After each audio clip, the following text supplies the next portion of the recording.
Okay, तो बहुत बहुत स्वागत है दोस्तों आप सभी का। आज की ये वीडियो बहुत ज्यादा इंपॉर्टेंट होने वाली है क्लास 12th के पॉलिटिकल साइंस यानी कि राजनीतिक विज्ञान सब्जेक्ट के लिए। बेसिकली बच्चों, इस वीडियो में हम बात करेंगे आपके जो फर्स्ट बुक है समकालीन विश्व में राजनीति, इसके चैप्टर नंबर सेकंड दो ध्रुवीयता का अंत, इसके बारे में।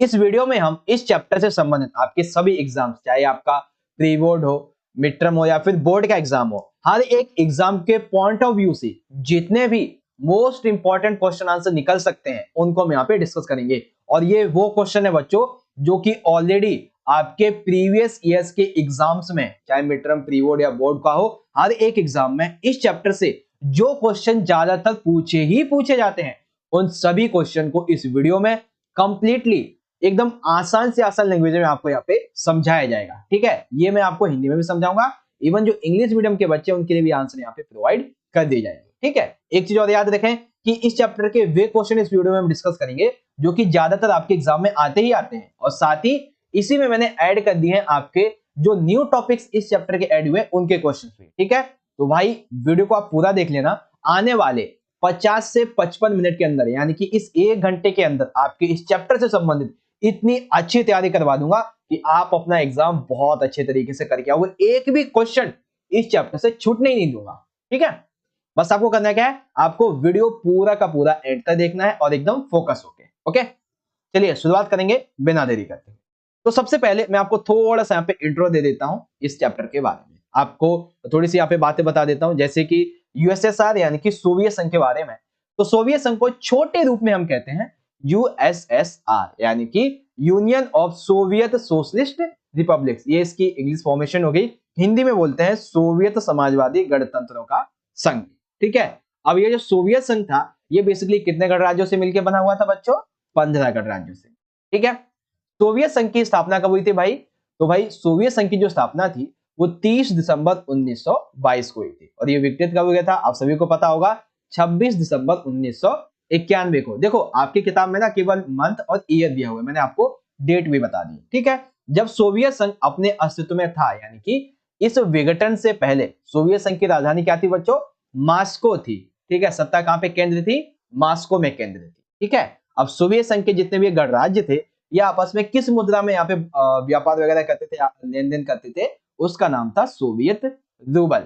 ठीक है, सोवियत संघ की अपनी एक विचारधारा थी जो कि समाजवादी थी। आप सभी को पता है कि जब शीत युद्ध चल रहा था तो उसमें दो ही सुपर पावर्स थी, एक थी सोवियत संघ, एक थी यूएस यानी कि संयुक्त राज्य अमेरिका था। ठीक है, तो संयुक्त राज्य अमेरिका की कौन सी थी? पूंजीवादी थी। ठीक है, वहीं जो सोवियत संघ था इसकी समाजवादी विचारधारा थी, और ये दूसरी महाशक्ति।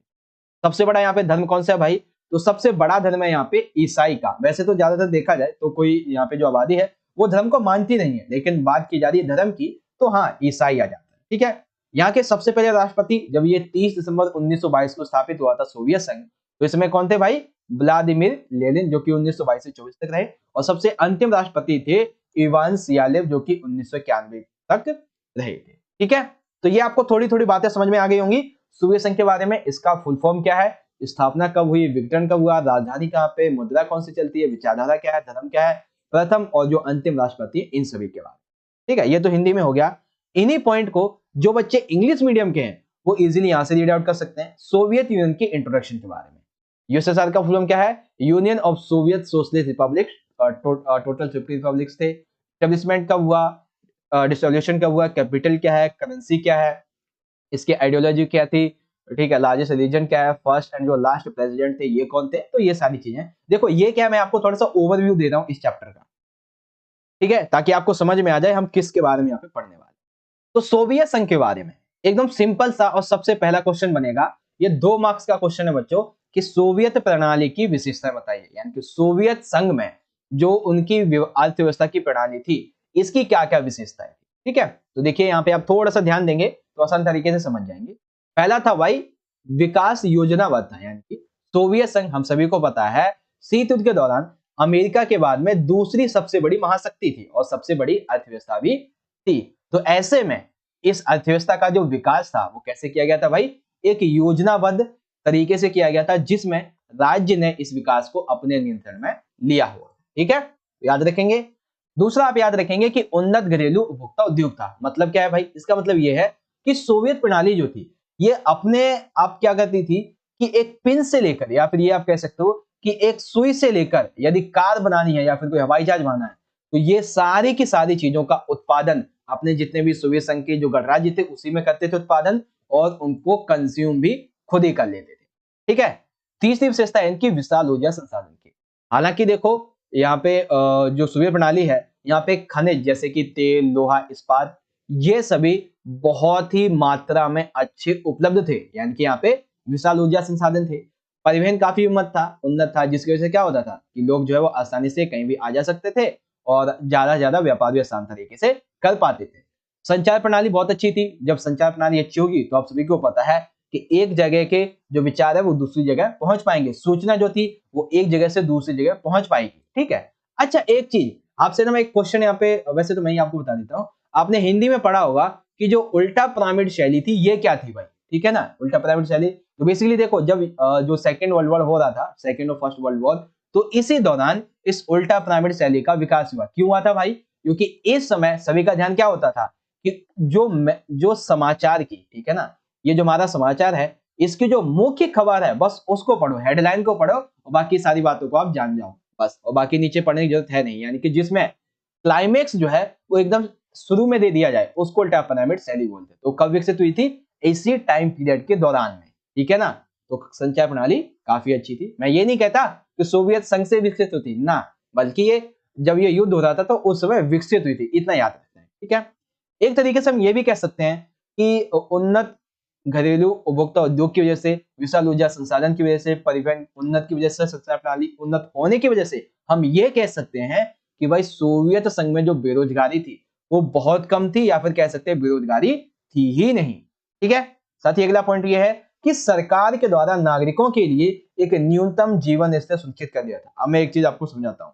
जब भी बात अगर आपसे कही जाए कि न्यूनतम जीवन स्तर सुनिश्चित कर दिया, तो इसका मतलब क्या होता है? इसका मतलब होता है रोटी, कपड़ा, मकान और चिकित्सा। ठीक है, ये सभी जो है वो सुनिश्चित किए गए। तो सोवियत संघ की सरकार ने ऐसा कर रखा था। ठीक है, कुछ टाइम पीरियड की।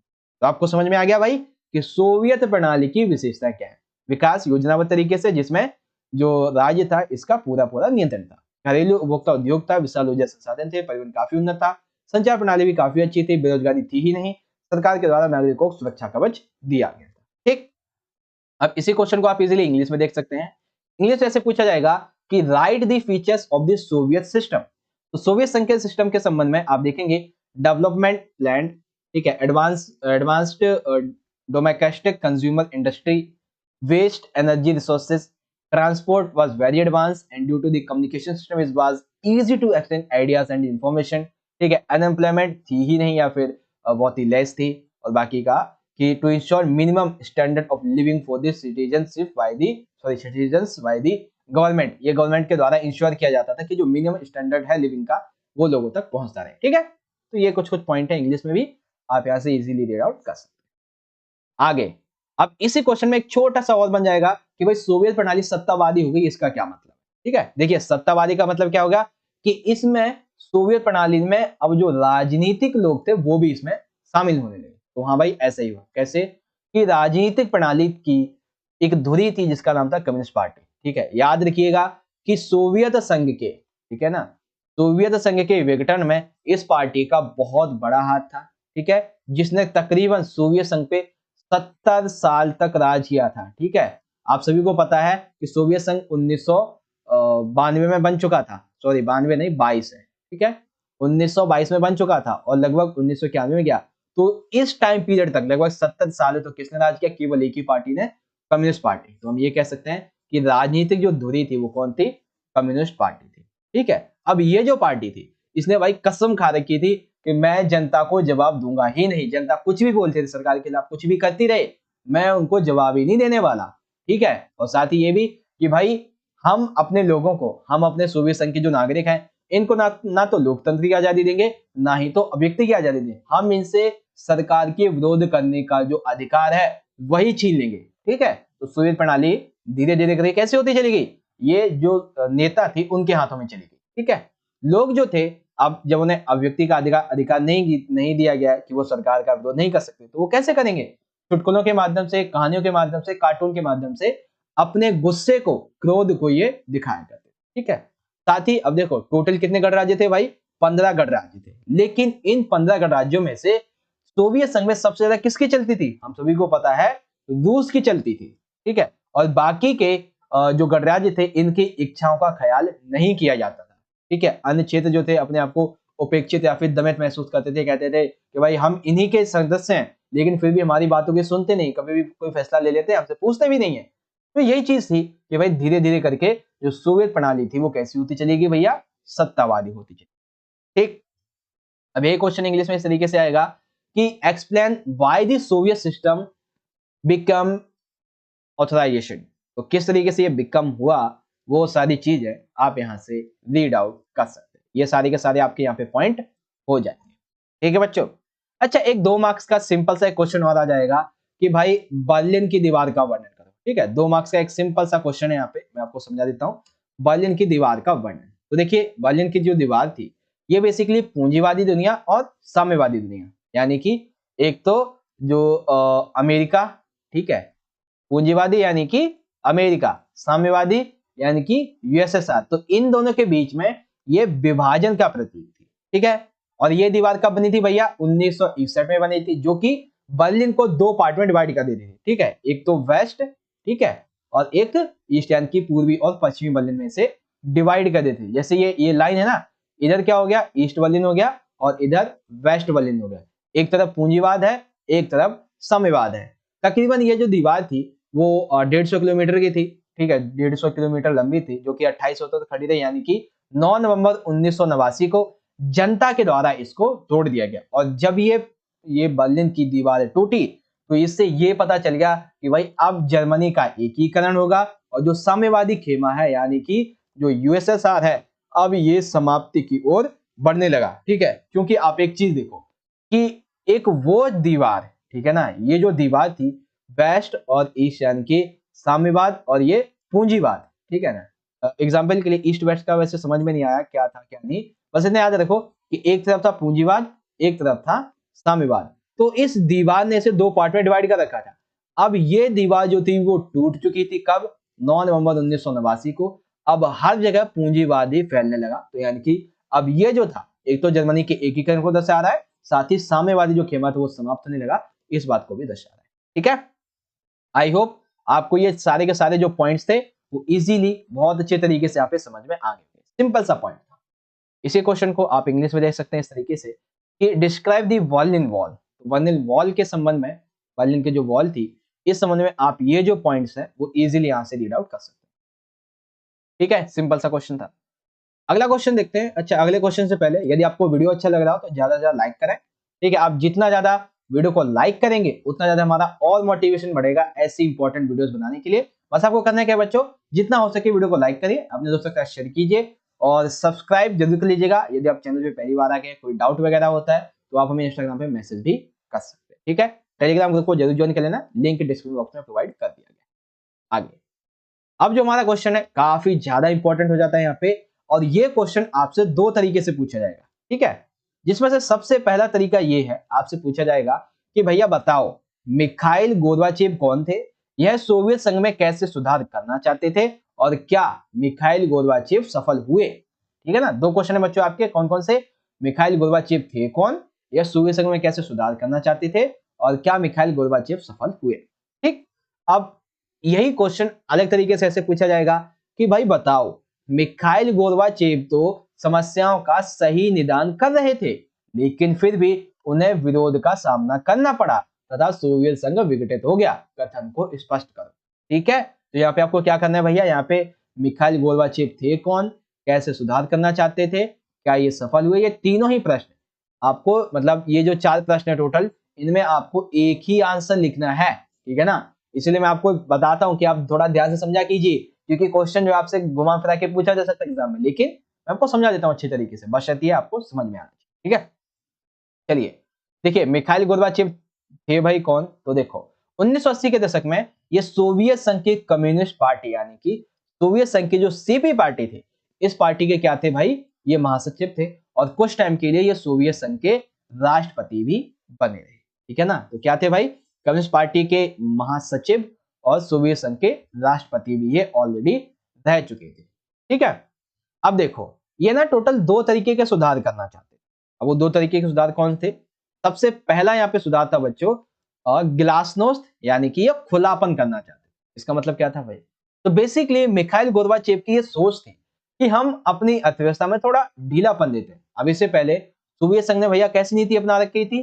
सोवियत संघ ने संरक्षणवाद की नीति अपनाई थी, जिससे ये जो वस्तु वगैरह होती थी खुद ही कंज्यूम करते थे, खुद ही प्रोडक्शन करते थे। ठीक है, तो ये क्या चाहते थे मिखाइल गोर्बाचेव कि हम ना अपनी अर्थव्यवस्था में थोड़ा ढीलापन दे देते हैं, ताकि हमारे कुछ क्षेत्रों में जो विदेशी कंपनियां हैं वो आकर व्यापार करें, ताकि हमारा भी अंतरराष्ट्रीय स्तर पर व्यापार बढ़ेगा। ठीक, और साथ ही ये चाहते थे कि भाई अमेरिका के साथ में हम अपने संबंधों को थोड़ा सुधार लेते हैं। अब संबंध सुधारेंगे तो सिंपल सी बात है, दोनों के बीच में ये जो कोल्ड वॉर चल रहा है, ये जो शीत युद्ध चल रहा था, ये हो सकता है काफी हद तक कम हो जाए। ठीक, तो पहली बात ही हो गई विदेशी व्यापार, दूसरा अमेरिका के साथ संबंधों को सुधारना, ताकि शीत युद्ध की पकड़ ढीली हो सके।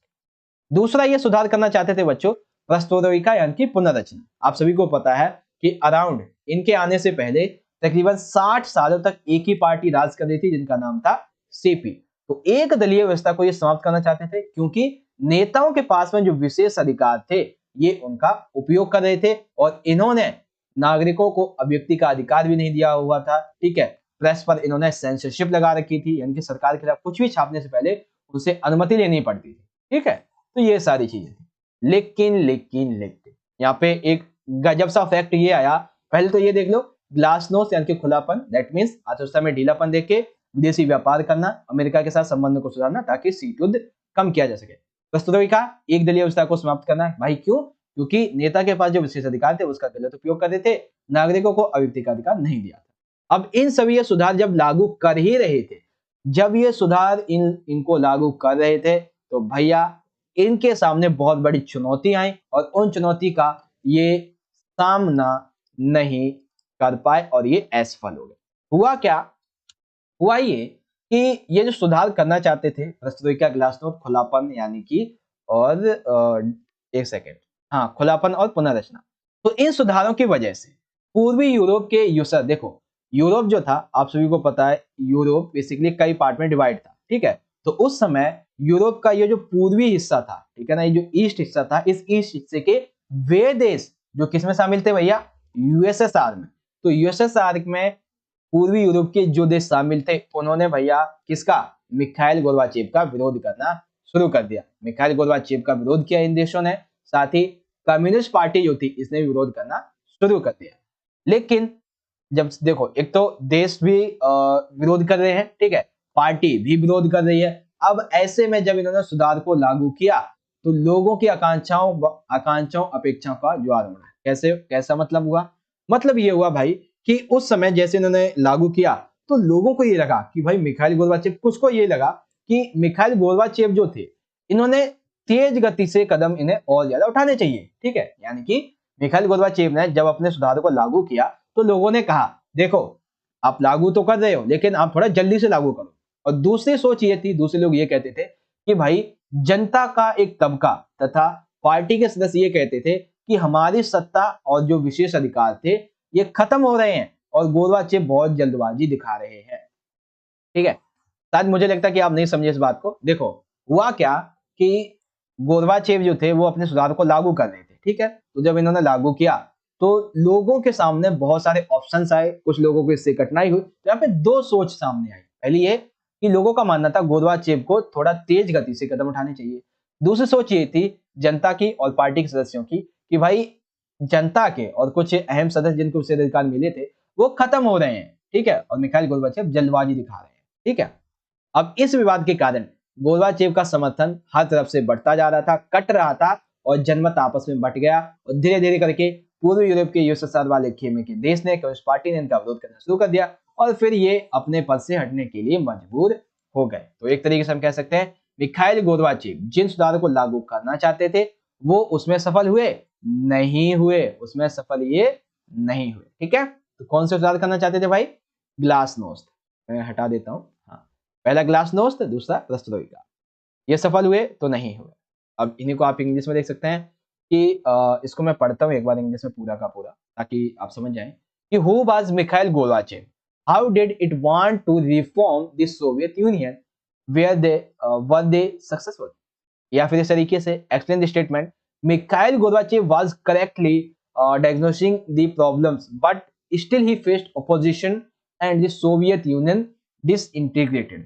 तो कैसे हुआ, क्या वो चाहते थे, ठीक है, क्या रिफॉर्म्स किए, तो ग्लासनोस्ट यानी ओपन रिफॉर्म, ठीक है, पेरेस्ट्रोइका यानी कि रिस्ट्रक्चरिंग जो रिफॉर्म था इसके बारे में, और ये सक्सेसफुल नहीं हुए, ये हो गए फेल्ड। तो वो बातें आपको यहाँ पे लिख देनी, ठीक है, सिंपल हो गया।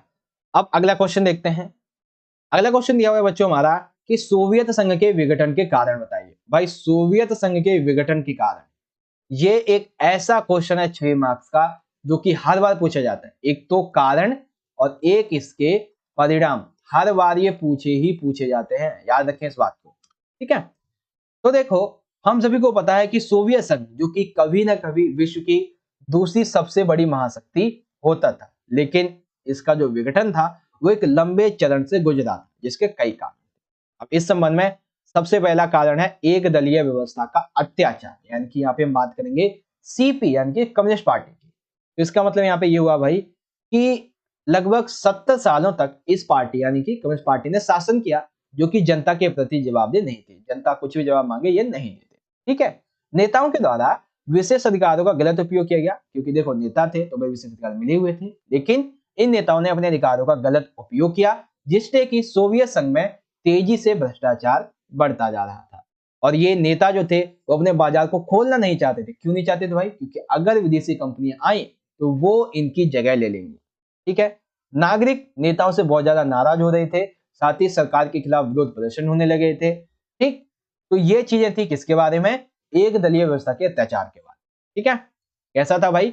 ये जनता के प्रति जवाबदेह नहीं थी, अपने अधिकारों का गलत उपयोग कर रहे थे, भ्रष्टाचार बढ़ रहा था, बाजार को खोलना नहीं चाहते थे, नागरिक नेताओं से नाराज थे, सरकार के खिलाफ विरोध प्रदर्शन होने लगे। दूसरा पॉइंट आ जाएगा बच्चों, संसाधनों का अनुचित उपयोग, ठीक है। संसाधनों का अनुचित उपयोग, इसका मतलब क्या है? तो सोवियत संघ के पास में जितने भी सैन्य साजो सामान थे तथा परमाणु हथियार थे, ये हमेशा उसको बनाता रहता था। और क्या करता था? उनको किसे देता था? जो पूर्वी यूरोप के देश थे उनको देता रहता था, ताकि ये उसके पिछलग्गू बने रहे, ठीक है, उसके नियंत्रण में बने रहे। लेकिन इस वजह से सोवियत संघ की जो खुद की अर्थव्यवस्था थी वो बहुत ही ज्यादा यहाँ पे चरमराती चली गई, खत्म होती चली, ठीक है। तो ये हो गया संसाधनों का अनुचित उपयोग। तीसरा यहाँ पे आ जाता है नागरिकों की असंतुष्टि तथा जागरूकता। बेसिकली देखो, नागरिकों से ज्यादा विशेष अधिकार नेताओं को दिए हुए थे, जो कि उनका गलत उपयोग कर रहे थे। दूसरा, नागरिकों को अभिव्यक्ति का यानी कि सरकार के सामने अपनी बात रखने का, सरकार की आलोचना करने तक का अधिकार नहीं दिया गया था। इवन मीडिया पर सेंसरशिप लगा दी गई थी। आप सभी को पता है 1975 का जो आपातकाल लगाया गया था, उसमें मीडिया पर सेंसरशिप लगा दी गई थी। तो ऐसे में क्या होता था, कुछ भी छापने से पहले सरकार के खिलाफ या फिर सरकार के बारे में छापने से पहले सरकार से मंजूरी लेनी पड़ती थी। तो ऐसे में जो मीडिया थी वो सरकार का विरोध नहीं कर पा रही थी। साथ ही नागरिक भ्रष्टाचार के खिलाफ कुछ भी कह नहीं पाते थे। और जनता को ये जो नेता थे, इन्होंने कई साल तक इस धोखे में रखा कि वह पश्चिमी देशों से अधिक तेजी से विकास कर रहे थे, लेकिन वास्तव में सोवियत संगठन और ज्यादा कमजोर होता चला जा रहा था, ठीक है। नागरिकों की असंतुष्टि जागरूकता हो गई।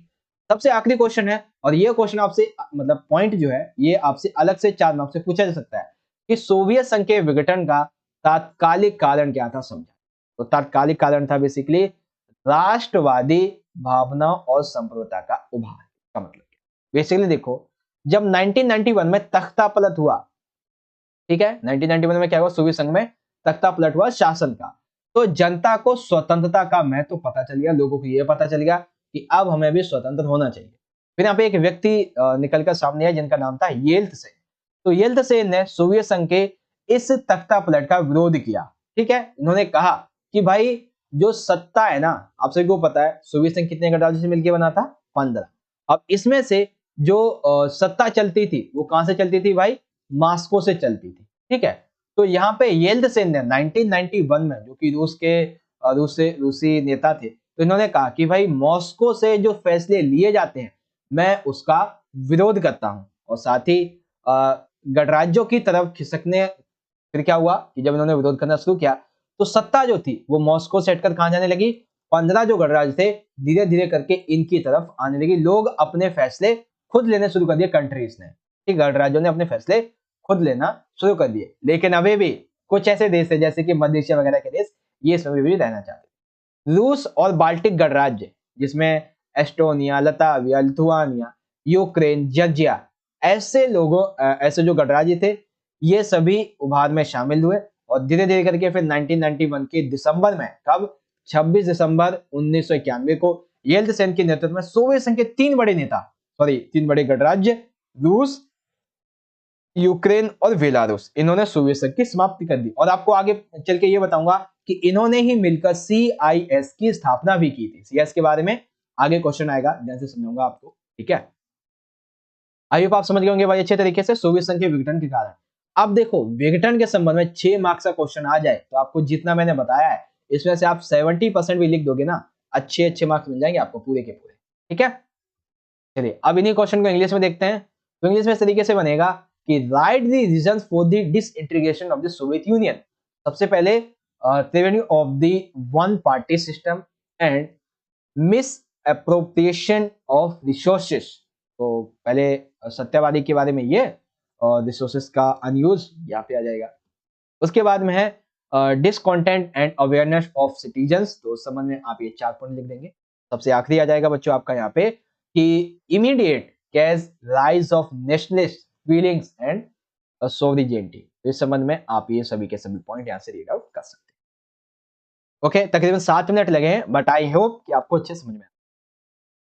चलिए ये तो लाइक शेयर सब्सक्राइब वाला आता ही रहता है, आगे देखते हैं। हाँ, क्वेश्चन नंबर 6 ये है। देखो ये क्वेश्चन ना आपसे 2 तरीके से पूछा जा सकता है। कैसे, देखो सोवियत संघ के विघटन के पश्चात हम सभी को पता है विश्व क्या हो गया था, एक ध्रुवीय हो गया था, ठीक है। तो क्वेश्चन आपसे देखो इस तरीके से पूछा जाएगा, एक क्वेश्चन कि हाँ, एक क्वेश्चन ऐसे पूछा जा सकता है आपसे कि एक ध्रुवीय, ठीक है, एक ध्रुवीय विश्व की विशेषताएं या फिर एक ध्रुवीय विश्व की स्थिति लिखिए, ठीक है। ये क्वेश्चन आपसे ऐसे भी पूछा जा सकता है। और ऐसे कि भाई सोवियत संघ के विघटन के बाद विश्व एक ध्रुवीय हो गया, तो कथन के संबंध में सोवियत संघ के विघटन के परिणाम, ठीक है। देखो जब परिणाम की बात आएगी तो आपको मैं जो बताऊंगा वो पूरे लिख देने हैं, लेकिन जब ये एक ध्रुवीय इस तरीके से पूछा जाएगा ना, ये वाला क्वेश्चन, तो आपको इसमें 1-2 पॉइंट अलग से ऐड कर देने हैं, वो मैं अभी आपको बताऊंगा। बाकी लिखना सेम ही, 1-2 पॉइंट अलग कर देने हैं। अभी आपको समझा हुआ कुछ यूं, देखो सोवियत संघ के विघटन के बाद जब विश्व एक ध्रुवीय हुआ तो कुछ यूं हुआ कि जब सोवियत संघ और रूस, सोवियत संघ और अमेरिका, ये बेसिकली जब 2 महाशक्तियां थी तो क्या था भाई, शीत युद्ध चल रहा था। तो पहले पार्ट में क्या हुआ, पहले पार्ट में जो शीत युद्ध था इसकी समाप्ति हुई। अमेरिका और सोवियत संघ के बीच में जो शीत युद्ध चल रहा था वो अब क्या हुआ, खत्म हो गया, ठीक। दूसरा था गुटबंदी का खत्म होना, यानी कि हम सभी को पता है एक पूर्वी और एक पश्चिमी गुट बन रहे थे, ठीक है, जिसमें यूएसए और यूएसएसआर ये दोनों ही मिलकर अपने अपने गुट मजबूत कर रहे थे। तो गुटबंदी खत्म हो गई, ठीक है। तीसरा भाई विचारधारा की लड़ाई, यूएसए जो कि पूंजीवादी विचारधारा को ज्यादातर फैलाना चाहती थी, यूएसएसआर साम्यवादी विचारधारा को ज्यादातर फैलाना चाहती थी। तो ऐसे में इनकी जो विचारधारा की लड़ाई थी वो भी अब खत्म हो चुकी थी, ठीक। चौथा था यूएसए और यूएसएसआर गुटों की सेना, हथियार गुटों की सेना बनाना, ये खत्म हो गया। हथियारों की होड़ ये भी खत्म हो गई। परमाणु हथियारों के संचय जो थे ये भी होना खत्म हो गया धीरे धीरे। पांचवा, विश्व जो था उसमें एकल वर्चस्व की शुरुआत होगी, क्योंकि अब केवल अमेरिका ही एक महाशक्ति बची हुई थी जिसे पूरे विश्व में कोई भी टक्कर देने वाला नहीं था। और अमेरिका पूरी तरीके से पूरे देश में, पूरे कंट्री में, पूरे विश्व में राज करने वाली थी, ठीक। छठा पॉइंट, नव स्वतंत्र राज्यों का उदय। हम सभी को पता है सोवियत संघ 15 गणराज्यों से मिलकर बना हुआ था, तो ऐसे में 15 नव स्वतंत्र देशों का उदय हुआ, ठीक है। अब जब ये उदय होता है तो स्वतंत्र राज्यों के राष्ट्रकुल यानी कि CIS, Commonwealth of independent states, इसका निर्माण होता है। 3 देशों ने मिलकर किया था, रूस, यूक्रेन और बेलारूस, ठीक है।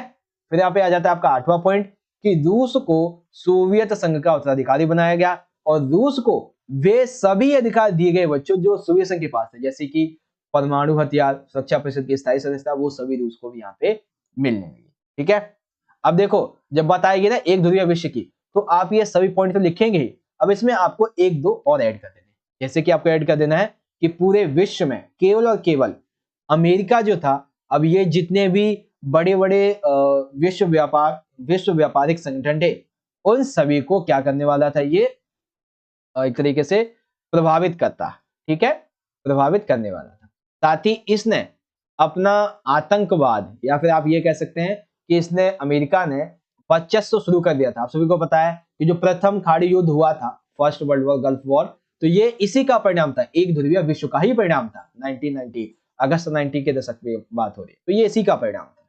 ठीक है, अब इसी क्वेश्चन को आप इंग्लिश में देख सकते हैं इस तरीके से कि in the context of the statement the world became unipolar after the disintegration of the Soviet Union, right the consequences of the disintegration of Soviet Union. इस संबंध में बच्चों आप ये 4 से 5 पॉइंट हैं, इन्हें रीड आउट कीजिए और इन सभी को इजीली आप पढ़ सकते हैं और लिख सकते हैं। बाकी हिंदी में जो मैंने अलग बताए थे पॉइंट, वो भी आप यहाँ पे अप्लाई कर देना। ओके, आगे अब देखते हैं अगले क्वेश्चन को।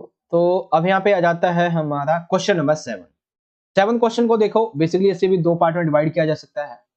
सोवियत संघ के विघटन के बाद नव गठित गणराज्यों में संघर्ष तथा तनाव उभरा, स्पष्ट करो। यानी कि सोवियत संघ जब विघटित हुआ तो टोटल इसमें 15 गणराज्य थे। ठीक है, तो इन 15 गणराज्यों में संघर्ष और तनाव जब उभरा सोवियत संघ के विघटन के बाद, वो क्या था ये समझा। दूसरा क्वेश्चन इसी में ऐसे पूछ लिया जाएगा आपसे, घुमा फिरा के माइंड को कंफ्यूज करने के लिए, कि सोवियत संघ के विघटन के बाद नवगठित गणराज्यों में गृह युद्ध, बगावत, बाहरी ताकतों की दखलंदाजी बढ़ती जा रही थी, सिद्ध कीजिए। देखिए दोनों क्वेश्चन एक ही है, आंसर आपको एक ही लिखना है। बस हुआ क्या है कि क्वेश्चन को घुमा फिरा के कैसे भी पूछा जाए, लेकिन आपको आंसर एक ही लिखना है जो मैं आपको बताने वाला हूं। यानी कि मैं आपको क्वेश्चन के साथ में आपको ये भी बता देता हूं कि दूसरा कैसे पूछा जा सकता है। ठीक है बच्चों, चलिए अब देखते हैं अगले। तो देखो आंसर कैसे लिखेंगे, आंसर में इस तरीके से लिखेंगे। सबसे पहले तो वही कि सोवियत संघ के विघटन के बाद नवगठित गणराज्यों में संघर्ष तथा तनाव उभरा, जिसे हम निम्नलिखित तरीके से समझ सकते हैं। अब इसमें आ जाता है पॉइंट नंबर 1। पॉइंट नंबर 1 यहाँ पे है बच्चों हमारा हिंसक अलगाववादी आंदोलन। ठीक है, सबसे पहला पॉइंट क्या याद रखेंगे भाई, सबसे पहला पॉइंट हिंसक अलगाववादी आंदोलन। ये कहां पे चले थे, तो ये बेसिकली रूस के दो गणराज्य, एक थी चेचन्या और एक था दागिस्तान, यहाँ पे चले थे। बेसिकली ये जो हिंसक अलगाववादी आंदोलन चल रहा था दागिस्तान और चेचन्या में, तो बेसिकली यहाँ पर मास्को के द्वारा जो चेचन विद्रोही थे, इनसे निपटने के लिए यहाँ पे सैन्य बमबारी की गई, जो कि मानवाधिकार उल्लंघन को दर्शाता है। यानी कि देखो, हालांकि यहाँ पे आंदोलन चल रहे थे अलगाववादी चेचन्या और दागिस्तान में, लेकिन मास्को को यहाँ पे जो सैन्य बमबारी थी ये नहीं करनी चाहिए थी। ठीक है, चेचन विद्रोह से निपटने के लिए ये नहीं करना चाहिए था। ये जब किया गया तो भाई यूएनओ में इनकी बहुत ज्यादा हम कह सकते हैं निंदा की गई कि इन्होंने मानवाधिकारों का उल्लंघन किया है। ठीक, दूसरी स्थिति है बच्चों गृह युद्ध की। अब गृह युद्ध की स्थिति क्या थी, बेसिकली मध्य एशिया, जिसमें तजाकिस्तान में तकरीबन 10 वर्षों तक 1991 से 1 तक, जर्जिया में दो प्रांत जो थे वो भी स्वतंत्र होना चाहते थे, तो वो भी आपस में गृह युद्ध लड़ रहे हैं। अजरबैजान का एक प्रांत है नगोर्नो काराबाख, तो यहाँ के कुछ जो अर्मेनियाई लोग हैं वो अपने लिए एक अलग देश अर्मेनिया से मिलना चाहते हैं। ठीक है ना, तो ये सारी चीजें, यानी कि गृह युद्ध कहाँ पे चल रहा है, ताजिकिस्तान में, जर्जिया के दो प्रांत वहां पे चल रहा है, अजरबैजान में चल रहा है। ठीक है, ये सारी चीजें, तो गृह युद्ध कहाँ पे चल रहा है ये आपको समझ में आ गया, हिंसक अलगाववादी कहाँ चल रहा है ये भी समझ में आ गया।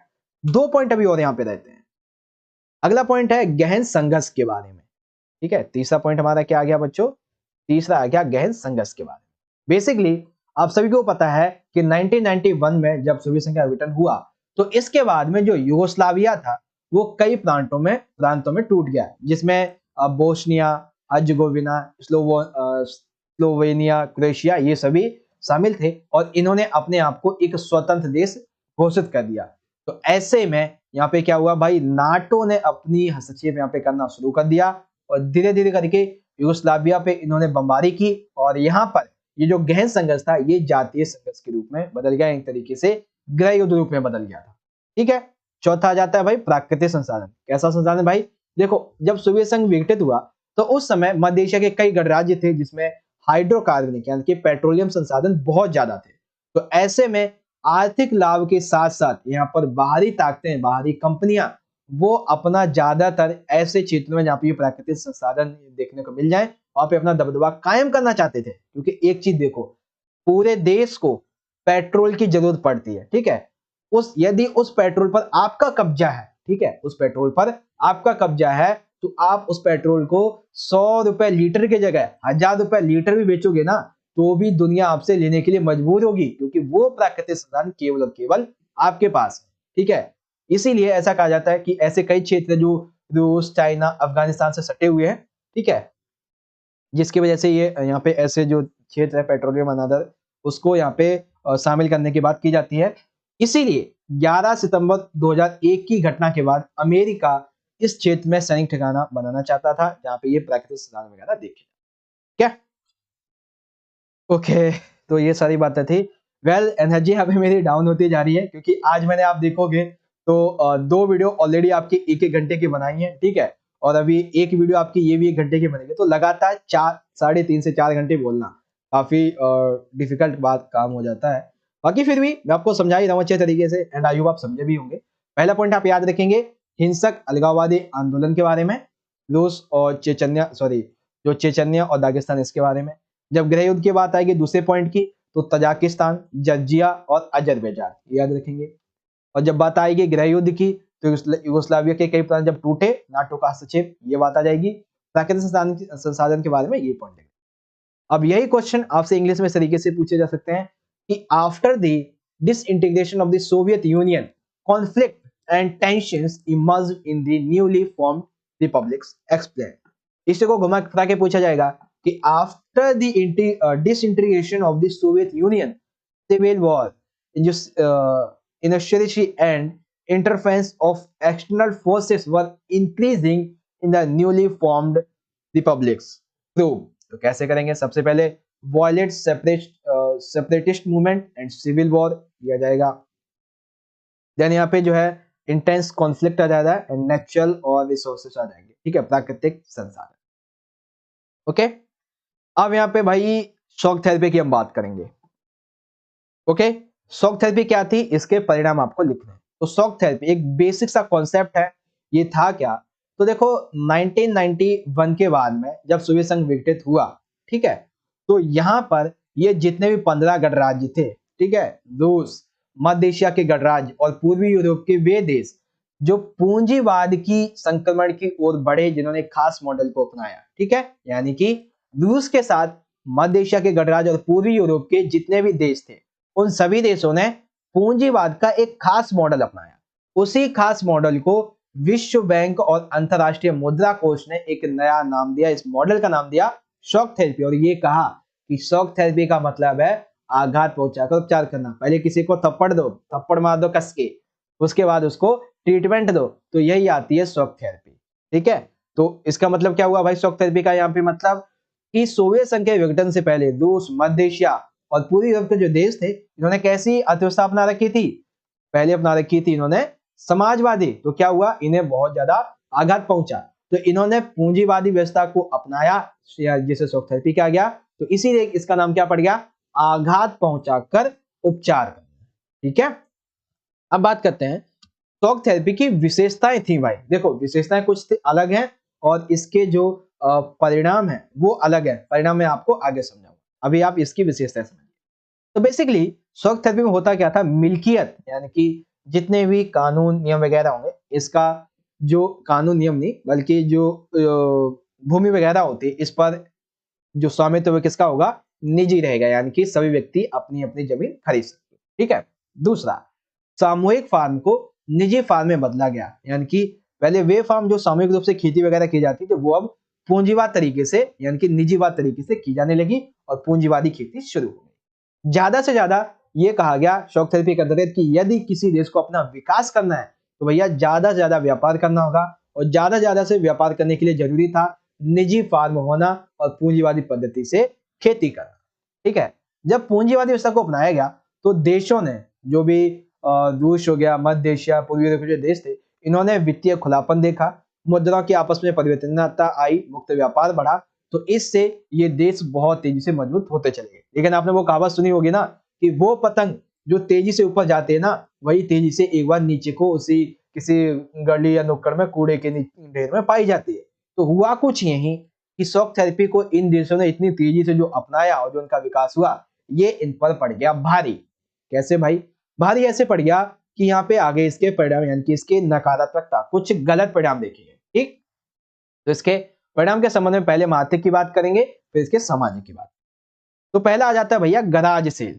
ये बहुत इंपॉर्टेंट है, 2 मार्क्स में अलग से पूछा जा सकता है, गराज सेल थी क्या? तो भैया सोवियत संघ के विघटन के बाद जो उद्योग थे, उन सभी उद्योगों को औने पौने दामों पर बेचा जाना। औने पौने का मतलब हो गया किसी उद्योग की कीमत है 100 लाख रुपए, ठीक है, 100 लाख रुपए, उसको आपने मात्र 20 से 30 लाख रुपए में बेच दिया। तो इसका मतलब क्या हुआ? औने पौने दामों पर, जितना है उससे 10 या 20% पर ही बेच देना, उसको बोलते हैं। और अंतरराष्ट्रीय स्तर पर ऐसा पहली बार हुआ, इसीलिए इसे गराज सेल कहा गया। इतिहास में ऐसा पहली बार हुआ था, ठीक है ना, इसीलिए इसे इतिहास के सबसे बड़े गराज सेल कहते हैं।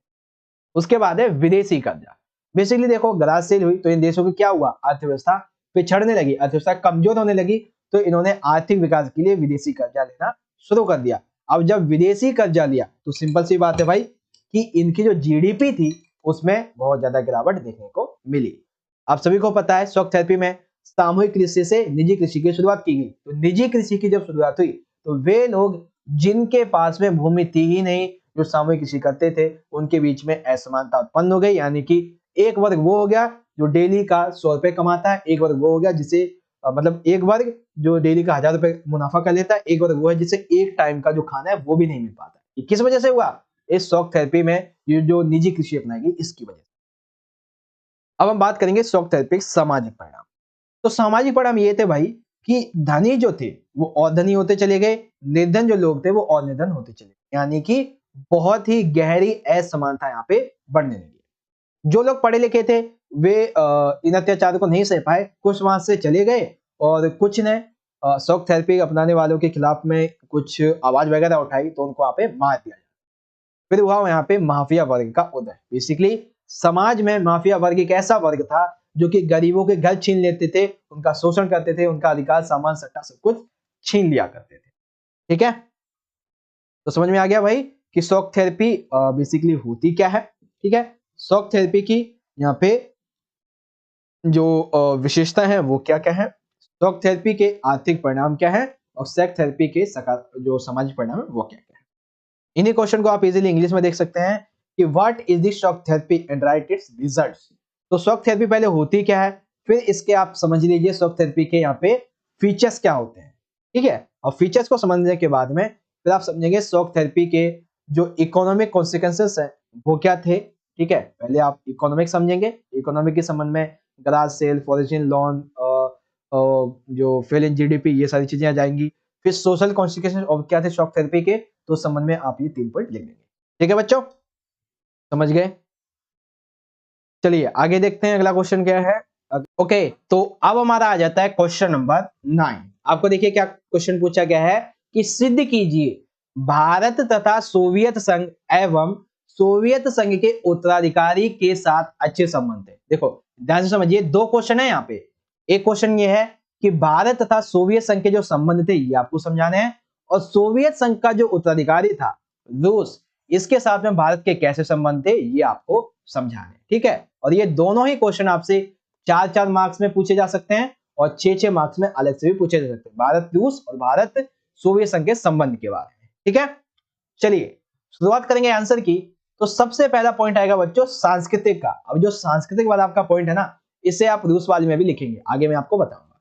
सांस्कृतिक बेसिकली भारतीय हिंदी फिल्मों के नायक राज कपूर जी से लेकर अमिताभ बच्चन जी तक, यानी कि मॉडर्न से लेके जो पुराने नायक थे उन तक, सोवियत संघ के बाकी के गणराज्यों में इनको घर घर तक जाना जाता है, इनकी फिल्म्स देखी गई हैं, इनके जो गाने वगैरह हैं वो सुने जाते हैं। साथ ही भारतीय कई फिल्म मेकर्स हैं, कुछ लेखक हैं, कुछ कलाकार हैं जिन्होंने सोवियत संघ की यात्रा की है। तो इससे क्या हुआ भाई कि सांस्कृतिक जो संबंध थे वो भारत के काफी अच्छे हुए।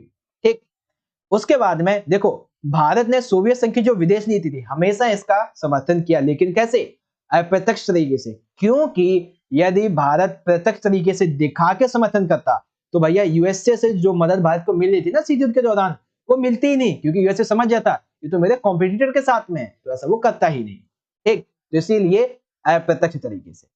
फिर बात आती है आर्थिक की। तो बेसिकली देखो आज के टाइम पे भारत में हम जितने भी इस्पात संयंत्र देखते हैं, जैसे कि भिलाई हो गया, बोकारो हो गया, विशाखापट्टनम, इन सभी इस्पात संयंत्रों की जो स्थापना थी वो किसके द्वारा, किसकी मदद से की गई थी? सोवियत संघ की मदद से।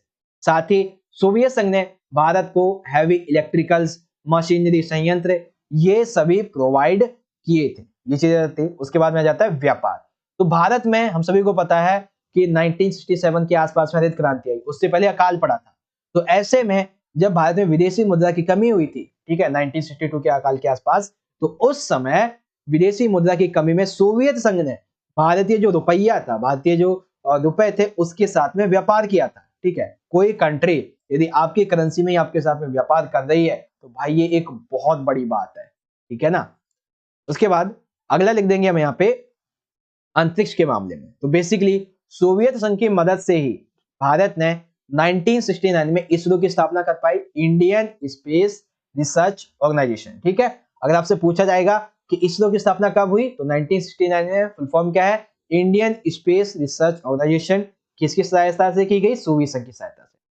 फिर बारी आती है सैन्य की। तो 1980 के दशक में सोवियत संघ से भारत में लगभग 13,000 करोड़ के हथियार जो थे वो भारत ने आयात की थे। इसीलिए सोवियत संघ के लिए एक बहुत अहम जो देश है वो हम बन जाते हैं। ठीक है, समय समय पर सोवियत संघ के द्वारा भारत को लड़ाकू विमान, युद्धपोत और हेलीकॉप्टर वगैरह ये सभी उपलब्ध करवाए जाते हैं ताकि भारत जो है और तेजी से अपना विकास कर सके।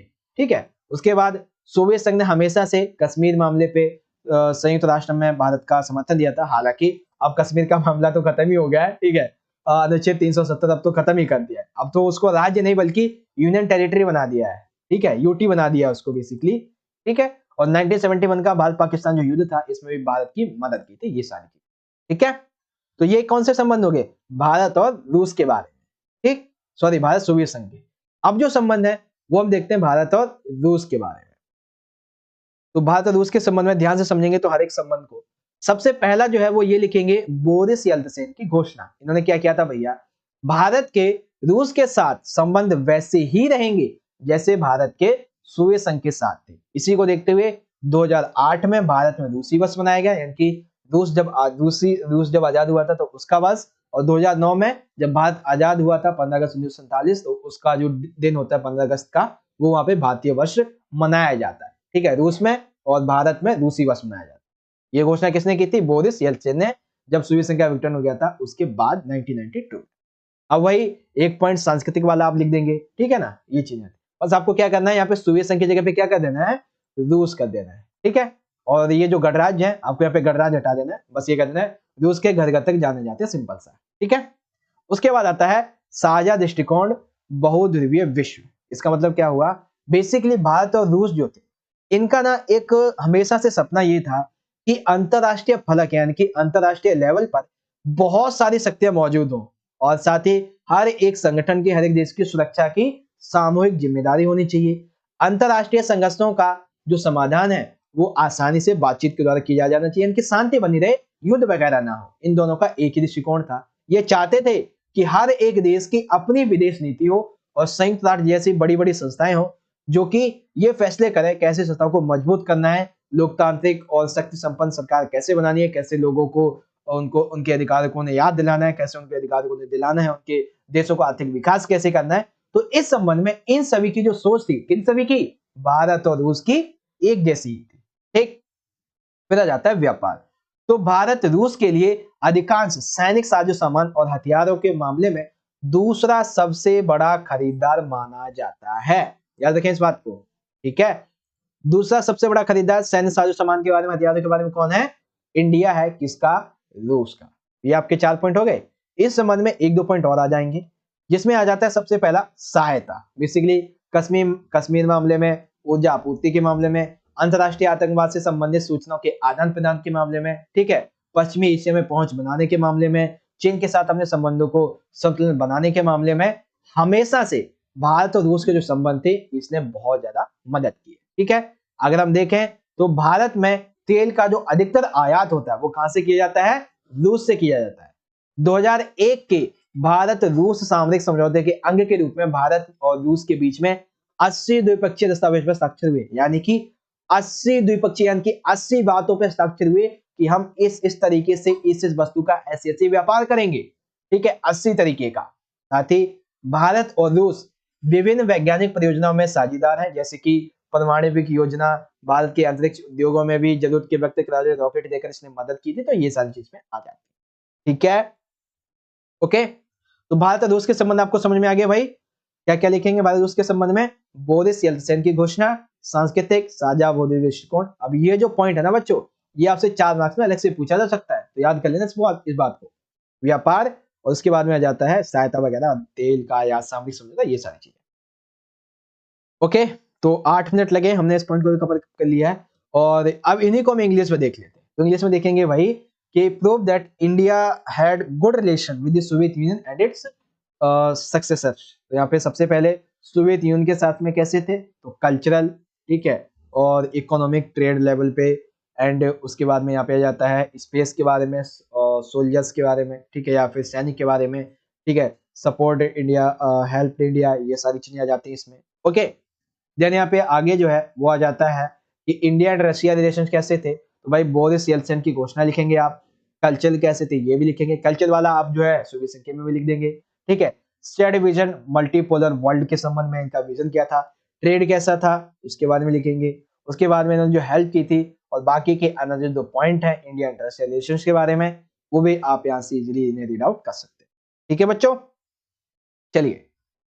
ओके, वेल देखो यहाँ पे हमारा जो चैप्टर था, चैप्टर नंबर 2, ये वैसे तो हमारा पूरा का पूरा हो जाता है कंप्लीट, लेकिन अब यहाँ पे कुछ इसमें न्यू टॉपिक्स ऐड हुए, तो उन न्यू टॉपिक्स को भी एक ही वीडियो में अच्छी तरीके से हम समझ लेंगे। ठीक है, अब न्यू टॉपिक्स में सबसे पहला जो है वो आता है भैया प्रथम खाड़ी युद्ध के बारे में। ठीक है, न्यू टॉपिक्स में सबसे पहला आता है कि प्रथम खाड़ी युद्ध क्या था और इसके क्या परिणाम थे। ठीक है, देखिए प्रथम खाड़ी युद्ध, प्रथम खाड़ी युद्ध बेसिकली हुआ कुछ यूं कि अगस्त 1990 में, देखो नया टॉपिक है तो हो सकता है आपको शायद समझ में ना आए, लेकिन ध्यान से समझेंगे तो समझ जाएंगे। तो हुआ कुछ यूं, पहले पॉइंट में लिखेंगे कि अगस्त 1990 में इराक ने कुवैत पर हमला कर लिया और कुवैत पर तेजी से कब्जा जमा लिया। ठीक है, इराक ने क्या किया भाई? कुवैत पर हमला कर लिया तेजी से, और उस पर किसने? ये जो इराक था, ठीक है, इराक ने पूरा का पूरा कब्जा कर लिया। किस पे भाई? कुवैत पर। किस पर? कुवैत पर। तो ऐसे में यूएनओ ने भाई इराक को समझाने की बहुत सारी कोशिश की, लेकिन इराक इन बातों को नहीं माना। तो यूएनओ ने अपने इतिहास का सबसे बड़ा और नाटकीय फैसला लिया कि हम इराक से कुवैत को मुक्त कराने के लिए इराक पे बल प्रयोग की अनुमति देते हैं, जबकि यूएनओ खुद कहता है कि कभी हम बल प्रयोग नहीं करेंगे, लेकिन एक आतंकवादी देश को लेकर किसी एक नॉर्मली देश को बंदी बनाया जा रहा है, उस पर कब्जा किया जा रहा है, तब भाई यूएनओ ने अपना नाटकीय फैसला सुनाया। अब ये जो पूरी विश्व व्यवस्था चल रही थी, इराक के द्वारा कुवैत पर हमला करके कब्जा कर लेना, ठीक है, यूएनओ का नाटकीय फैसला आना, बल प्रयोग की अनुमति देना, तो इन सभी को अमेरिकी राष्ट्रपति जॉर्ज बुश, इन्होंने एक संज्ञा थी जिसका नाम था नई विश्व व्यवस्था की संज्ञा। इन्होंने कहा कि यूएनओ का जो नाटकीय फैसला है ये एक नई विश्व व्यवस्था की ओर यहाँ पे संकेत करता है। ठीक, उसके बाद में जो इराक के राष्ट्रपति थे जिनका नाम सद्दाम हुसैन, उन्होंने ऐलान कर दिया कि अब ये जो यूएनओ ने नाटकीय फैसला लिया है ना, हम पे जो बल प्रयोग करने जा रहे हो, देख लो ये है 100 जंगों की एक जंग होगी, यानी कि आने वाले जो 100 युद्ध हम लड़ेंगे ना, उसके बराबर ये एक युद्ध होने वाला है। ये तो बड़ी बड़ी फेंकने की बातें थी, लेकिन जब इराक पर हमला किया गया तो इराकी सेना जल्दी ही हार गई और कुवैत से हटने के लिए मजबूर होना पड़ा। अब जब ये आक्रमण किया गया तो आक्रमण टोटल जो थे वो कितने देश की सेना शामिल थी? 34 देशों की इसमें जो सेना थी वो शामिल की गई थी, जिसमें लगभग 6 लाख, ठीक है, 6 लाख और 60,000 जो बेसिकली सैनिक थे वो इसमें शामिल की गए। लेकिन इन 6,60,000 सैनिकों में 75% सैनिक किसके थे? अमेरिका के सैनिक थे। ठीक है, और अगर आपसे पूछा जाए कि प्रथम खाड़ी युद्ध या फिर सैन्य अभियान के जो प्रमुख थे वो कौन थे? अमेरिका के जनरल थे जिनका नाम था नॉर्मन श्वार्ज़काम्प। ठीक है, अब ये प्रथम खाड़ी युद्ध इससे आपसे अलग अलग तरीके से पूछा जा सकता है। प्रथम खाड़ी युद्ध ठीक है, ऑपरेशन डेजर्ट स्टॉर्म या फिर एक तरीके से अमेरिकी सैन्य अभियान के बारे में बताइए, तो अलग अलग नाम से आपसे पूछा जा सकता है। ठीक है, तो प्रथम खाड़ी युद्ध क्या था भाई? इराक ने कुवैत पर कब्जा कर लिया, यूएन ने समझाने की कोशिश की, नहीं माना, तो बल प्रयोग करना का फैसला किया। इस फैसले को जॉर्ज राष्ट्रपति बुश ने नई विश्व युद्ध की संज्ञा दी।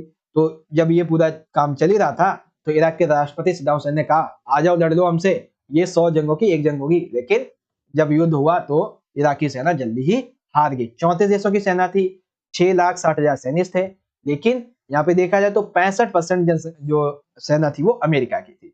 सैन्य अभियान के प्रमुख थे अमेरिकी जनरल नॉर्मन श्वार्ज़काउ। ठीक है, युद्ध का नाम था प्रथम खाड़ी युद्ध, ऑपरेशन डेजर्ट स्टॉर्म या फिर अमेरिकी सैन्य अभियान, ये भी आप कह सकते हैं। ठीक है बच्चों, तो ये सिंपल सा कॉन्सेप्ट हो गया। उसके बाद आगे देखते हैं। अब आप बारी आती है कि प्रथम खाड़ी युद्ध के परिणाम क्या थे। तो सबसे पहले आप ये देखेंगे, सबसे पहला परिणाम ये था कि इस प्रथम खाड़ी युद्ध में अमेरिका का हस्तक्षेप ज्यादातर देखा गया। ठीक है, क्योंकि 75% सेना इसी की थी। दूसरा, अमेरिका के द्वारा स्मार्ट बमों का उपयोग किया गया था, इसीलिए प्रथम खाड़ी युद्ध को कंप्यूटर युद्ध की भी संज्ञा दी गई है।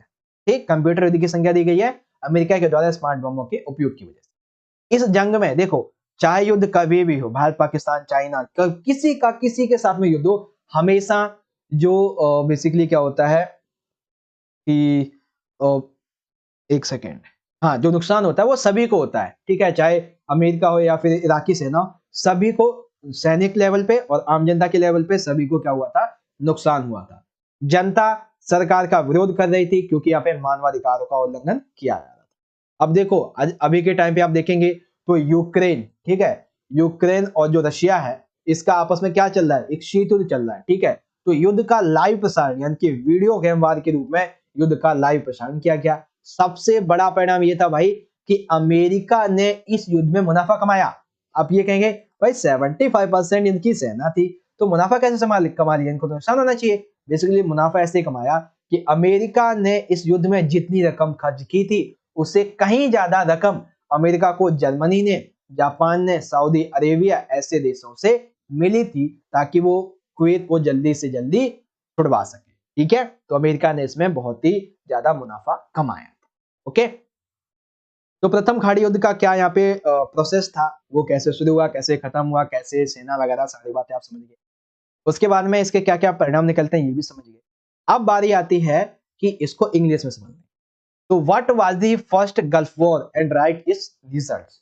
तो फर्स्ट गल्फ वॉर के संबंध में आप पॉइंट नंबर 1, 2, 3, 4, 5, 6 एंड 7 ये सारे लिखेंगे। ठीक है, आप इनको वीडियो को पॉज करके पढ़ लेना बच्चों, क्योंकि मैं आपको हिंदी में समझाता चल रहा हूं। अब इसी को आप इंग्लिश में पूछा जाएगा कि result of the first gulf war. तो फर्स्ट गल्फ वॉर के रिजल्ट्स क्या क्या निकले, उन संबंध में पॉइंट 1, 2, 3, 4, 5 एंड 6 ये आप इजीली यहां से रीड आउट कर सकते हैं। ठीक है बच्चों, चलिए अब देखते हैं आगे। अब जो हमारा क्वेश्चन है वो है भाई CIS के बारे में, जो कि अभी मैं आपसे बता ही रहा था कि CIS के बारे में क्वेश्चन आपका यहाँ पे बनेगा। CIS की फुल फॉर्म क्या है भाई?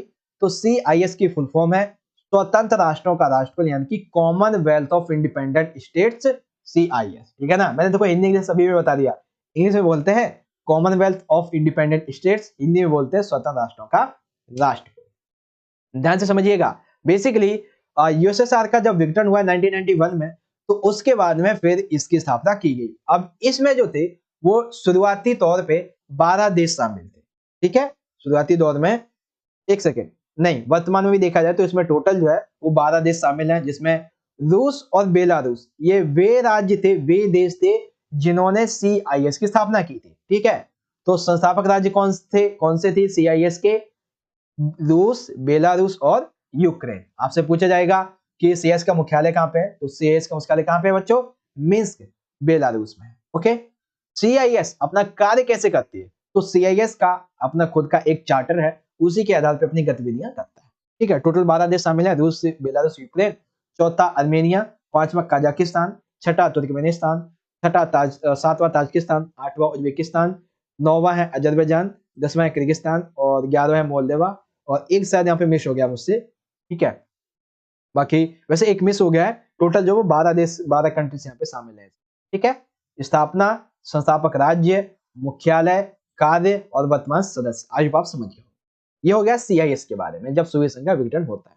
अब ये आखिर क्यों बनाया गया, क्या उद्देश्य था इसका? तो उद्देश्य पहला ये था, सबसे पहला ये कि CIS में शामिल जितने भी देश हैं सभी में आपस में एकता बनी रहे, एक विश्वास बनाए रखें, आपसी मतभेद को बातचीत के द्वारा सुलझाया जा सके, राष्ट्रीय सुरक्षा निशस्त्रीकरण को बढ़ावा दिया जाए, शांति व्यवस्था की स्थापना की जा सके, व्यापार नीतियों को बढ़ाया जा सके और युद्ध जैसी स्थिति को ना आने दिया जाए। ठीक है, एक देखो एक बहुत इंपॉर्टेंट बात आपको बताता हूं, चाहे CIS हो, ठीक है, चाहे यूरोपीय यूनियन हो, चाहे फिर आपका यहाँ पे आसियान आ जाए, चाहे आपका यहाँ पे ब्रिक्स आ जाए, ठीक है, और चाहे यहाँ पे कुछ भी दक्षिण आ जाए, सार्क आ जाए, ठीक है, हर एक संगठन के जो कुछ कुछ मेन उद्देश्य होते हैं ना, वो एक ही होते हैं। क्या भाई? सभी देश मिलकर एक दूसरे की आपसी एकता को बनाए रखेंगे और विश्वास बनाए रखेंगे। ठीक है, आपसी मतभेद को बातचीत के द्वारा सुलझाएंगे, ठीक है, युद्ध जैसी स्थिति को आने नहीं देंगे और आती हुई तो शांति व्यवस्था स्थापित करेंगे। कोई मतभेद है तो बातचीत के द्वारा बातचीत करके सुलझा लेंगे। ठीक है, व्यापार की नीति को बढ़ावा देंगे, मिलकर सांस्कृतिक आर्थिक विकास करेंगे। ठीक है, तो ये जो पॉइंट है ना, ये एक ही साथ सभी में आप लिख दोगे। ठीक है, तो एक साथ आपके 4-4 नंबर के बहुत से क्वेश्चन कंप्लीट हो गए। ओके, इन्हीं क्वेश्चन को आपसे इंग्लिश में ऐसे पूछा जा सकता है, क्वेश्चन आएगा कि what is CIS and right it's objectives. तो CIS है क्या, इसके ऑब्जेक्टिव्स क्या है? तो कॉमनवेल्थ ऑफ इंडिपेंडेंट स्टेट्स, पहले इसकी establishment, founding states, headquarters, functions and जो करंट मेंबर्स हैं उसके बारे में। हालांकि यहाँ पे 11 दिए हुए हैं, टोटल 12 शामिल है। ऑब्जेक्टिव्स चाहे आपके CIS के आ रहे, चाहे यूरोपीय यूनियन के आ जाए, चाहे आसियान के आ जाए, चाहे ब्रिक्स के आ जाए, चाहे सार्क के आ जाए, सभी के एक ही आ जाएंगे। ठीक है, जो कि ऑब्जेक्टिव्स आपको यहाँ पे दिए, एक दो कुछ अलग होते हैं वो आपको याद रखने हैं। चलिए, अब यहाँ पे हमारा क्वेश्चन आ जाता है भाई, अरब क्रांति के शुरुआती पहलू तथा इसके बढ़ने के कारण के बारे में बताओ। ठीक है, अरब क्रांति, तो अरब क्रांति हम सभी को पता है कैसे शुरू हुई थी। तो बेसिकली अरब क्रांति का शुरुआती पहलू है मोहम्मद बाऊजीजी की मृत्यु, जो कि ट्यूनीशिया यानी कि अफ्रीकी महाद्वीप में छोटे से देश के निवासी थे। देखो ये जो कहानी है वो मैं आपको ऐसे सुना देता हूँ कि मोहम्मद बाऊजीजी जो थे, इनका जन्म 29 मार्च 1984 को होता है। इनका परिवार जो था वो काफी गरीब होता है। 3 साल की उम्र में इनके सर से इनके पिता का छाया उड़ चुका था। लगभग 10 वर्ष की उम्र में इन्होंने फल बेचना शुरू कर दिया था। ठीक है, और ये बेसिकली ट्यूनीशिया में जहाँ पे ये रहते थे, जिस गांव में, उसके आसपास में एक टाउन हॉल था जहाँ पे ये अपना बेसिकली फल बेचते थे। तो इन्होंने देखा कि भाई मैं फल बेच ही रहा हूँ, तो क्यों ना यहाँ पे दुकान के लिए लाइसेंस का अप्लाई कर देता हूँ। इन्होंने आवेदन किया, लेकिन सरकार की तरफ से इन्हें उस आवेदन की अनुमति नहीं मिली। और एक दिन तो क्या हुआ, जब ये रेडी लेके पहुंचे ना अपनी जगह पे, इस टाउन हॉल के पास में, तो इन्होंने देखा कि भाई मेरी जगह पे तो कोई और फल बेच रहा है। तो इसको देखते हुए उन्होंने भाई पुलिस से बात करने की कोशिश की, लेकिन पुलिस ने इनके साथ में इनकी बात सुनने की बजाय इनका साथ नहीं दिया, बल्कि इनके फल और उनका सामान छीन लिया, इन्हें मारा पीटा, गाली गलौज किया। अब पुलिस के इस रवैये से मोहम्मद बाऊजीजी बहुत गुस्सा हुए और साथ ही बहुत ज्यादा लज्जित हुए। उन्होंने कहा मेरे जीने का कोई मतलब ही नहीं है, और उन्होंने अपने ऊपर केरोसिन छिड़का और खुद को आग लगा ली और आत्मदाह कल्याण की आत्महत्या कर ली। लेकिन यहाँ पे एक इंटरेस्टिंग बात ये हुई कि इनका चचेरा भाई था, ठीक है, उस चचेरे भाई ने पुलिस के साथ में इनके रवैये को, इनकी हत्या का एक वीडियो बना लिया और उस वीडियो को फेसबुक एवं अन्य जो सोशल मीडिया के हैंडल्स हैं उसके माध्यम से कुछ ही टाइम में वायरल भी कर दिया, और वो वायरल हो भी गया। ठीक है, और जब ये वायरल हुआ तो जनता का गुस्सा भड़का और सरकार के खिलाफ उन्होंने विरोध प्रदर्शन करने शुरू कर दिए। तो अब यहां से शुरू हो जाता है अरब क्रांति के बढ़ने के कारण। बेसिकली यहाँ के राष्ट्रपति थे जिनका नाम था जेन अल अबिदीन बेन अली, या फिर ये कह सकते हैं बेन अली। ठीक है ना, इनका शासन लगभग 1987 से चला आ रहा था। तो बेसिकली यहाँ के जो राष्ट्रपति थे, इनके राष्ट्रपति की जो सरकार थी वो काफी तानाशाह थी। इस सरकार ने मीडिया थी, सरकार के खिलाफ कुछ भी दिखा नहीं सकते थे, यानी कि उस पर सेंसरशिप लगी थी। ठीक है, लोगों के साथ अत्याचार किया जाता था, उन्हें इंसाफ नहीं मिलता था। ठीक है, साथ ही सरकार तथा पुलिस का जो रवैया था प्रशासन के खिलाफ, वो भी सरकार और पुलिस जो थी और प्रशासन था, इसका रवैया जनता के प्रति बिल्कुल भी अच्छा नहीं था। तो ऐसे में इनका गुस्सा बहुत ज्यादा भड़कता गया। मोहम्मद बाऊजी की मृत्यु के बाद सरकार का अधिक विद्रोह किया जाने लगा। तो ऐसे में अब लोगों को ये पता चल गया कि देखो, एक तो राष्ट्रपति जो थे इनकी सरकार तानाशाह थी, ठीक है, सरकार पुलिस प्रशासन ये सभी जनता को अच्छा नहीं मानते थे, उनके साथ में अत्याचार करते थे, उन्हें इंसाफ वगैरह नहीं मिलता था। तो ऐसे में इस आग को चिंगारी दी किसने? मोहम्मद बावूजी जी की मृत्यु ने। तो ऐसे में ट्यूनीशिया की सरकार ने उनके विरोध को दबाने के लिए, यानी कि जो मोहम्मद बावूजी जी की मृत्यु के बाद में ये जो बेन अली की राष्ट्रपति शासन काल था, इसके खिलाफ में जो आवाज उठाई गई, जो धरना प्रदर्शन किया जा रहा, आंदोलन किए जा रहे थे, तो उनके विरोध को दबाने के लिए लोगों पर गोलियां भी चलाई गई। लेकिन राष्ट्रपति लोगों को डराने की कोशिश जो कर रहे थे वो उनकी नाकामयाब रही और आंदोलन देखते ही देखते और ज्यादा बड़ा हो गया। रोजाना प्रदर्शन में लोगों की संख्या बढ़ने लगी, बहुत सारे लोगों ने हड़ताल करना शुरू कर दिया, बहुत सारे सरकारी कर्मचारियों ने अपने पद को छोड़कर इसमें शामिल होना शुरू कर दिया। जनता अपने रोजगार को बंद करके विरोध प्रदर्शन में शामिल होने लगी, जिसके बाद देश में कर्फ्यू लगा दिया गया और फाइनली जनता के आक्रोश में एक दिन इन राष्ट्रपति बेन अली की सरकार को निगल लिया और 4 जनवरी 2011 को इनकी मृत्यु हुई और फाइनली इनके अंतिम संस्कार में हजारों लोग शामिल हुए, क्योंकि चलो कम से कम एक तानाशाह आदमी तो गया, इसके अंतिम संस्कार को तो देख ही लेते हैं, जिसके लिए हमने पूरी कोशिश की थी, कम से कम ये तो देख ही ले, ठीक है। तो ये चीजें थी। तो अरब क्रांति का शुरुआती पहलू क्या था ये समझ गए और कैसे ये बढ़ा ये समझ गए। इन्हीं क्वेश्चन को आप इंग्लिश में देख सकते हैं कि describe the initial aspects of the Arab revolt and the reasons for its growth. तो आप देख सकते हैं, आप पॉइंट को इजीली रीड आउट कर लीजिए। उसके बाद में ये अगर आखिर आगे बढ़ता कैसे, तो यहाँ पे ये पॉइंट आ जाता है। अब यहाँ पे कुछ कुछ छोटे छोटे क्वेश्चन है, 2-2 4-4 नंबर के, कि भाई अरब स्प्रिंग के उद्देश्य तथा परिणाम, ठीक है। तो अरब स्प्रिंग के बहुत से उद्देश्य थे, बहुत से परिणाम। पहले बात करेंगे अरब स्प्रिंग के उद्देश्य के बारे में। तो पहला उद्देश्य बच्चों दिया हुआ है कि पहला उद्देश्य ये था कि अरब में, यानी कि बेसिकली जो ट्यूनीशिया था यहाँ पे, या फिर अरब जो कंट्रीज थी, यहाँ पे तानाशाही और भ्रष्टाचारी जो फैली हुई थी, इससे जनता को निजात दिलाना, यानी कि तानाशाही और भ्रष्टाचारी को खत्म करना। ठीक। दूसरा ये था भाई कि जो राजतंत्र है इसको समाप्त करें और लोकतंत्र पुनः स्थापित किया जाए। तीसरा ये था कि मानवाधिकार जो हनन किए जा रहे थे उनको रोका जाए, गरीबी और बेरोजगारी खत्म की जाए। पूरे का पूरा जो मेन मकसद था वो ये था, लोगों को सम्मान पूर्वक जीवन दिलाया जा सके, ठीक है। तो ये थे भाई अरब स्प्रिंग के उद्देश्य। ओके, परिणाम क्या हुए? परिणाम ये भाई कि अरब क्रांति पूरी तरीके से सफल नहीं हुई। इसका लाभ केवल किसे मिला? ट्यूनीशिया को मिला। इसकी बजाय लीबिया, सीरिया, ये एक तरीके से पूरी तरह से तबाह हो गए। कुछ देशों में यहां तक हुआ कि जहां पे लोकतंत्र था और जहां पे सैन्य शासन वाले कमजोर भी था, वहां पे और ज्यादा सैन्य शासन मजबूत होने लगा। अरब और अन्य देश जो थे, इन्होंने अपनी स्थिति को थोड़ा अच्छे तरीके से देखा और संभाल लिया, ठीक है।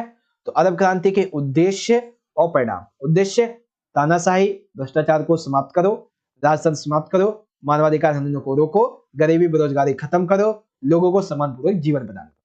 परिणाम, पूरी तरीके से सफल नहीं हुई, केवल ट्यूनीशिया को ज्यादा लाभ हुआ। लीबिया, सीरिया पूरी तरीके से तबाह हो गए। कुछ देशों में लोकतंत्र कमजोर हुआ, सैनिक शासन ज्यादा मजबूत हो गया। कई देशों ने अपनी स्थिति को अच्छी तरीके से सूझबूझ से संभाल लिया था। ये सारी चीजें, इन्हीं क्वेश्चन को आप इंग्लिश में देख सकते हैं कि right the objectives and results of Arab spring. तो पहले तो आप ये देख लीजिए इसके ऑब्जेक्टिव्स क्या है। ये इसके ऑब्जेक्टिव्स हैं, ऑप्शन नंबर 1, 2, 3, 4, 5, ठीक है। फिर इसके रिजल्ट क्या निकले, तो रिजल्ट के संबंध में आप ये यहाँ पे देख सकते हैं सारे। ओके, तो ये चीज हो गई। उसके बाद में यहाँ पे अगला क्वेश्चन सबसे आखिरी आ जाता है बच्चों, बहुत इंपॉर्टेंट है हमारा, कि अफगानिस्तान संकट क्या था, ठीक है। बहुत इंपॉर्टेंट है, ध्यान से समझिएगा। अफगानिस्तान संकट क्या था तथा सोवियत संघ के हस्तक्षेप तथा इसके प्रभाव का वर्णन कीजिए, ठीक है। तो अफगानिस्तान संकट क्या था, ध्यान से समझिएगा। बेसिकली देखो हुआ क्या कि अफगानिस्तान जब आजाद हुआ तो आजादी के दौरान ये अस्त व्यस्त रहा, यानी कि इसका जो शासन था, इसकी जो शासन प्रक्रिया थी वो अस्त व्यस्त रही, पूरी तरीके से टिक नहीं पाए।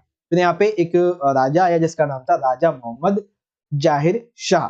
अब ये जो राजा था, जिसका जन्म बेसिकली 15 अक्टूबर 1914 को काबुल में हुआ था और मृत्यु भी 23 जुलाई 2007 को काबुल में ही हुई थी, ठीक है। जिसने तकरीबन 40 साल तक यहाँ पे बेसिकली कहाँ पे राज किया था?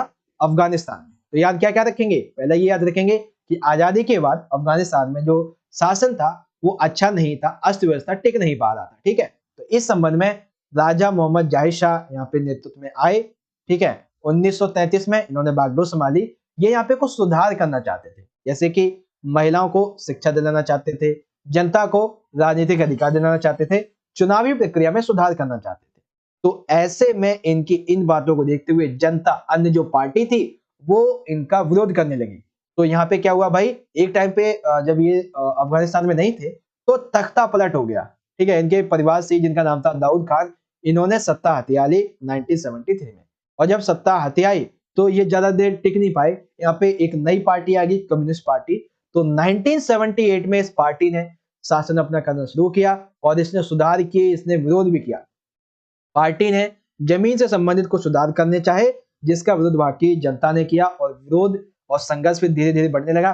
तब यहाँ पे इस पार्टी ने किससे मदद मांगी भाई, सोवियत संघ से। और जब सोवियत संघ की मदद मांगी तो भैया सोवियत संघ ने अफगानिस्तान में हस्तक्षेप किया, जो कि कब किया था, 1979 से लेके 89 में, टोटल 10 साल तक ये चला था। बेसिकली यहाँ पे मदद मांगी किसने, पीडीपीए। ये बेसिकली क्या थी, ये जो अफगानिस्तान है इसकी एक पार्टी थी। तो इसने यूएसएसआर से मदद मांगी और यूएसएसआर ने उसे सहायता भी दी। इसी को देखते हुए 24 दिसंबर 1979 को आपसे क्वेश्चन पूछा जा सकता है कि सोवियत संघ ने सबसे पहले अफगानिस्तान में हस्तक्षेप कब किया था, तो 24 दिसंबर 1979। ठीक है, 40वीं सोवियत आर्मी अफगानिस्तान में हस्तक्षेप करने गई। सोवियत संघ के नेता जिनका नाम था लियोनिद बेंजाएव, इनके द्वारा यह शुरू किया गया था। परिणाम स्वरूप क्या हुआ भाई, पहले ही अर्थव्यवस्था सोवियत संघ की बहुत ज्यादा कमजोर थी, अब इस हस्तक्षेप की वजह से ये और ज्यादा कमजोर हो गई। हस्तक्षेप का विरोध किया गया कैसे, अफगानिस्तान के लोगों ने, मुस्लिम देश के लोगों ने, संयुक्त राष्ट्र संघ ने और अमेरिका ने सोवियत संघ का अफगानिस्तान में इस हस्तक्षेप का बहुत ज्यादा विरोध किया। ठीक है, देखो खुद तो सोवियत संघ के देशों ने किया ही, साथ ही अफगानिस्तान के लोगों ने, मुस्लिम देशों ने, यूएनओ ने, अमेरिका ने इसका विरोध किया। अब विरोध होने के बावजूद यूएसएसआर ने कहा अरे करने दो विरोध, हमें क्या लेना देना किसी से, हम तो भाई वर्चस्व करेंगे। और इन्होंने अफगानिस्तान के कई विभिन्न क्षेत्रों पे अपना कब्जा करना शुरू कर दिया। अब सोवियत संघ के खिलाफ में ना यहाँ पे कुछ लोग थे जो इसका विरोध कर रहे थे, जिनका नाम था मुजाहिदीन। तो यूएसएसआर के खिलाफ जो विद्रोही एकत्र हुए, इन्होंने इसे धार्मिक युद्ध कहा, जिसे जिहाद नाम भी दिया गया था, तथा सोवियत संघ के खिलाफ लड़ने वाले क्या कहलाए, मुजाहिदीन कहलाए। ठीक है, अफगानिस्तान में सोवियत संघ के खिलाफ लड़ने वालों को मुजाहिदीन कहा गया। इन मुजाहिदीनियों को समर्थन मिला किसके द्वारा, पाकिस्तान, अमेरिका, चाइना, सऊदी अरब, मुस्लिम अन्य देशों के द्वारा मिला था। अब जो मुजाहिदीन थे ये क्या करते थे, ये पद्धति से युद्ध करते थे जिसका नाम था गुरिल्ला, यानी कि जिसमें छिपकर वार किया जाता। ठीक है, सिंपल सा। फिर क्या हुआ भाई कि जब यह सत्य चल ही रहा था, इतना ज्यादा विरोध हो रहा था, ठीक है, तो भाई जब यहाँ पे मिखाइल गोर्बाचेव आए, ठीक है, तो 1985 में सोवियत संघ की कम्युनिस्ट पार्टी के महासचिव बने मिखाइल गोर्बाचेव। इन्होंने जब सुधार अपने लागू किए तो सोवियत संघ की जो सेना थी इसे 1989 में वापस बुला लिया गया और कहा कि भाई यूएसएसआर की जो सेना है ये बेवजह से किसी अन्य देश में नहीं जाए। इस युद्ध का क्या परिणाम हुआ, एक दशक तक चले इस युद्ध ने लाखों अफगानियों को अपना राष्ट्र छोड़ने के लिए मजबूर कर दिया। कई तो पाकिस्तान में, कई ईरान में शरण लेने के लिए मजबूर हो गए, जबकि कई लाखों की संख्या में अफगानिस्तानी और जो सैनिक थे सोवियत संघ के, वो मारे गए। क्या ये पूरा का पूरा कॉन्सेप्ट था भाई कि अफगानिस्तान संकट शुरू कैसे होता है और इस संबंध में जो यूएसएसआर का हस्तक्षेप था वो यहाँ पे कैसे होता है, वो सारी चीजें आप यहाँ पे देख सकते हैं। ठीक है, अब यही क्वेश्चन आपसे इंग्लिश में ऐसे पूछा जा सकता है कि what was the Afghanistan crisis and describe the intervention and influence of the Soviet union in it. तो अफगानिस्तान क्राइसिस था क्या, उसके बाद में किस तरीके से यहाँ पे यूएसएसआर ने इंटरवेंशन किया अफगानिस्तान में 1979 से 89 में, और क्या क्या इसके परिणाम निकले थे, मिखाइल गोर्बाचेव की क्या बातें थी, वो आप यहाँ पे समझिए।